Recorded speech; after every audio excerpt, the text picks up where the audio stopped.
Ngayon, pakinggan naman natin ang unang pagbasa o basahin ni Sister Melody. The first reading is from the book of the prophet Isaiah.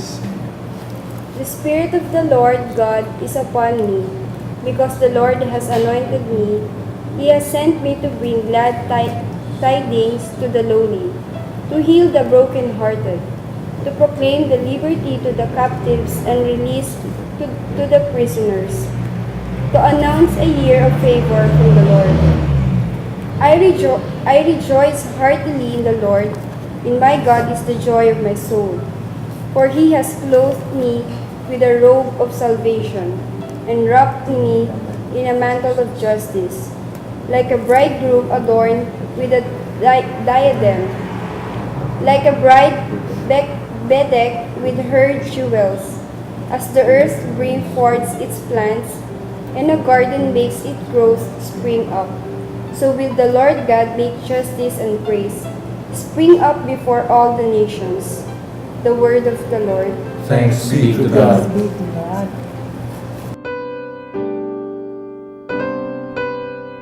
Maraming salamat sa iyong pagbasa, Sister Melody. O una, at simulan natin ang paghihimay ng unang pagbasa. Unang-una, sino ba nagsasalita dito sa ating pagbasa? Prophet Isaiah. Si Prophet Isaiah. At sino daw ang nasa sa kay Propeta Isaiah? Spirit of the Lord. Ang Espiritu ng Panginoon. Bakit nasa sa kanya Espiritu ng Panginoon? Because the Lord anointed me. Ay, ganun pala, Si Brother hinirang. Carlo, no? Pag Hinirang. hinirang ka pala ng Panginoon, Hinirang. sasayo ang Espiritu niya. Amen. Bakit niya sinugo si Isaiah? Bakit sinugo ng Panginoon si Isaiah? Pagdating ng magandang balita. Sa mga inaapi, magandang balita sa inaapi. Ano pa? Pagalingin ang mga sugat ng puso. Kasama ba ang puso mo dyan, Brother Randy? Para pagalingin ang sugatang puso. Ano pa? Ano pang purpose niya? Proclaim liberty to the captives. Liberty to the captives. Para sila ay lalaya na. Ano pakiramdam na marinig mo yung mga ganong balita? Ang saya. Biro mo yung sugatang puso ni Brother Manny. At last, Pagalingin. gagaling na sa wakas. No? Sa verse 2, ano pa ang dahilan ng pagsusugo kay Isaiah? Pag-ipahayag na darating na ang panahon ng pagliligtas ni Dadating na Yahweh. ang pagliligtas. ni Yahweh. So malalaman mo pala yung pagliligtas ni Yahweh pagka nangyayari na yung mga pagpapagaling ng sugat, pagpapalaya sa mga bilanggo. No? Talon tayo, verse 10. Ano ang pakiramdam ni Isaiah? Puso ang gagalak kay Yahweh. Wow! Puso'y nagagalak. Puso siya nagagalak dahil kay Yahweh.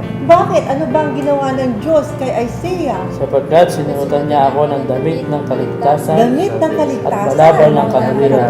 Balabal ng katwiran. Ano pa? Dahil ang lalaki kakasal. Uy, ganun ba? Ikaw, Brother Norman? Nung ikakasal ka ba, sobrang saya mo? Huwag kang kakawali ng Tao na lang. Oo, no? So doon, inihalin tulad yung saya sa kagaya ng isang lalaki na ikakasal. Ano pala muti sa ulo? Dahil. Corona. Corona, magagandang bulaklak. Ano pa, gaya ng isang Babaeng ikakasal sa nakasuot ng mga lahas. lahas. Parang nung ikakasal din si Sister Jenny, suot lahat na kumikinang alahas. Amen. Authentic ba yun o fake? Hindi, authentic. Okay, so verse 11, last verse na natin. Saan pa inihalin tulad ang gawain ng Panginoon? The earth brings forth its plants. Okay. At sa hardin, anong mga lumilitaw? Mga binig na Sinanim. Ano ay pinapakita dito ng Panginoon? Yung kanyang Lord God, katwiran at make papuri sa justice harap ng and lahat ng praise bansa. spring up before all the nations. Yes, papupurihan siya sa lahat ng bansa. Ngayon, nadinig natin ang paghihimay sa gospel at saka sa unang pagbasa. Ano ang nakikita nating koneksyon? Ako, sister, nakikita ko sa parehas na may pagsugo. Una-una sa gospel, si John sinugo ng Panginoon para ihanda yung pagdating ng Kristo. Yes. Katulad din dito si Prophet Isaiah, sinugo din siya para parating ang magandang balita doon sa mga nahihirapan na. Right. At ano itong purpose sa pagsusugo sa dalang ito? Kay Juan, kay Isaiah? Pagparehanda yung mga tao rin na sa mga pagdating ng ating Panginoon. Bibigay ng hope. Yes, pag-asa, pag-asa, Kaya sa pag-asa. mga tao na maging joyful. Oo. Masaya. At ang isang taong may pag-asa, anong nasa puso niya? Kagalakan. Kagalakan. Saya. Kagalakan. Pag-ibig. Yes. Pag-ibig. Oo. May pag-asa, may buhay. Yes. Amen. So, lumilinaw, connection, gospel at first. Malinaw po